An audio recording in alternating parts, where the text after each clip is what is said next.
this gets to another sort of thought process here because I find this really interesting. Like the story in Cleveland this week is going to be that Deshaun Watson's playing quarterback for them. I want to talk about a little bit of a different story, which is they, when you think about their history, Andrew Barry, the GM, Paul D. Podesta, one of the executives, Andrew Healy, who was famous. My co-host at PFF, George Shahuri, took an econ class with him at Loyola Marymount, is one of their VPs as well. They had, one of our former guys, Udit Ranazaria.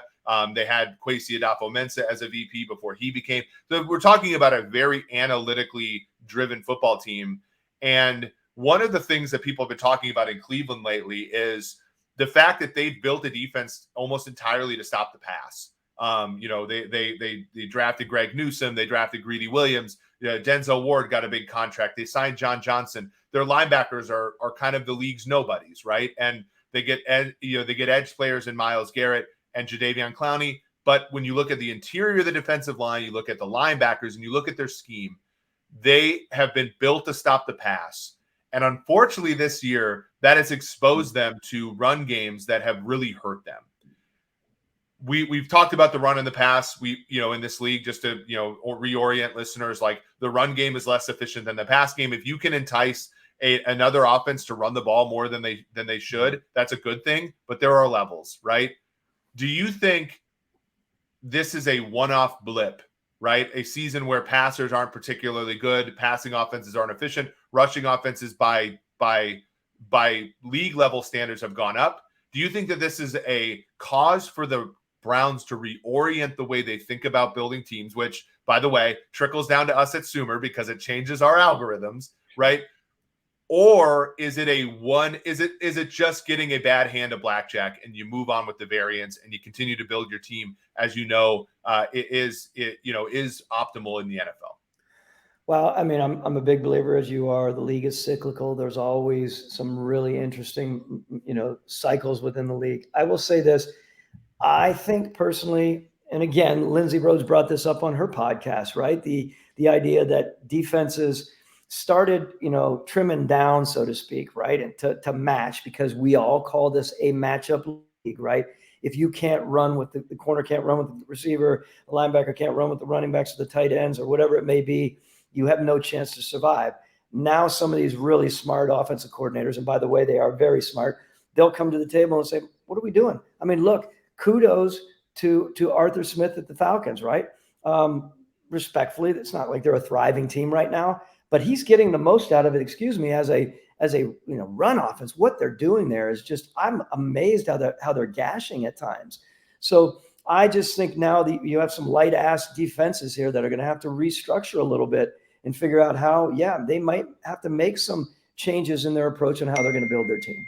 Yeah, for sure. There was a time when, so this is back right around Christmas in 2020, where I wrote an article. It's on PFF. I wrote, basically, it was like, interior defensive linemen matter. And I looked at the better you were at grading. And again, PFF grades have their pluses and minuses. I think that they're very good at grading defensive linemen and run defense. But like the cool thing that I discovered was interior defensive linemen, if they grade well running on run defense one year, they'll probably grade well the next. So it's a really stable trait. And that's what you want.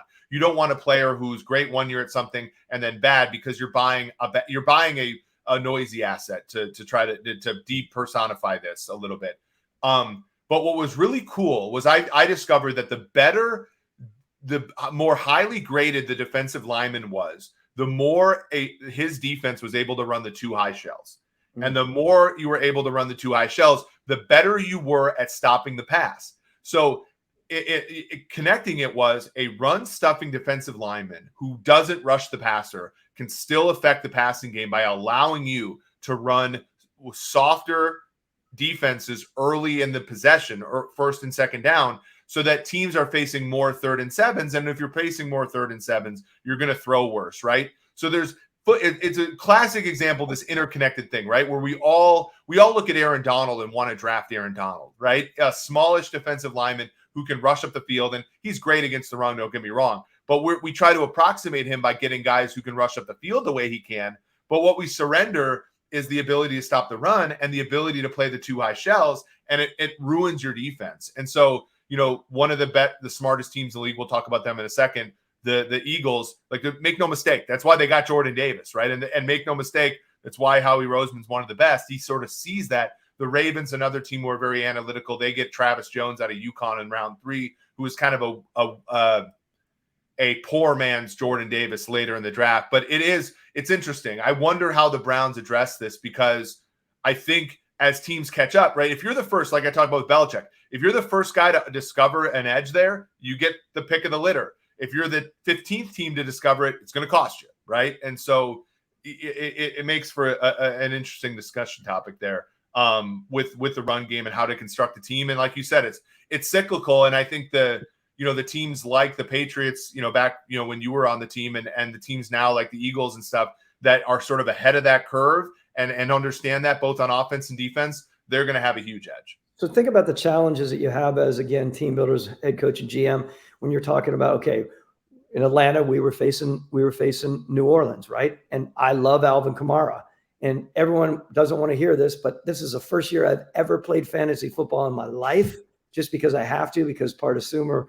And my first pick ever was Alvin Kamara. The Atlanta Falcons will kill me over that. My point is, we had Deion Jones, who is a really good football player, as you know, right? Second round, we got him out of LSU, could run like the wind. We needed him to match up. There were very few people that could match up with Kamara. He ended up getting his ass down to, there were times he was down to 211 as an inside backer in this league. Yeah. I remember, you can flip that back when I was with Mike Smith. We had Curtis Lofton, kind of out in your neck of the woods, right, from Oklahoma. We would get him up to 50 and 55 sometimes, and he'd be lumbering around, and we'd try to put him out on Reggie Bush, back to thinking about the Saints. No chance in the world, right? So it was the opposite end of the spectrum. But poor Deion Jones, when he had to take on the run, man, teams got to know us. And I was convinced 17, we come back in 17, 18, 19, they were just pushing our asses around, unfortunately. Right. Well, and one of your pillars on that team was Grady Jarrett, who was a wonderful draft pick out of Clemson in round 5. And but he, again, is not, he's an up the field guy, right? And and as we talked about, when you're in 2-4-5 nickel all the time, or in your case 4-2-5 nickel, like you need a penetrator and you need a point of attack holder, right? And and it's funny, I was so interested in teams that would take a linebacker or a safety like Dayon Buchanan and have him play Mike, and who's the guy for the Bucks? Barron, Mark Barron would play linebacker, right?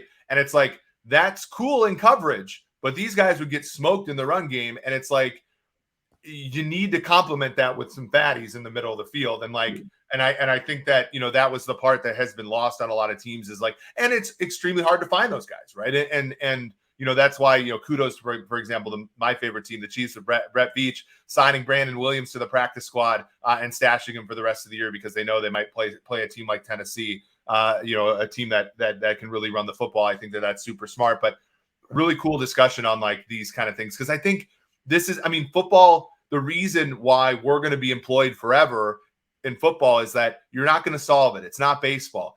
As soon as this thing gets figured out, the 2 high shells get figured out, then Kansas City's already done it. They stripped their wide receiver core down to and now they face the most man coverage of any team in the league. Why? Because they can get Travis Kelce matched up against a linebacker, right? There's these things go back and forth so quickly.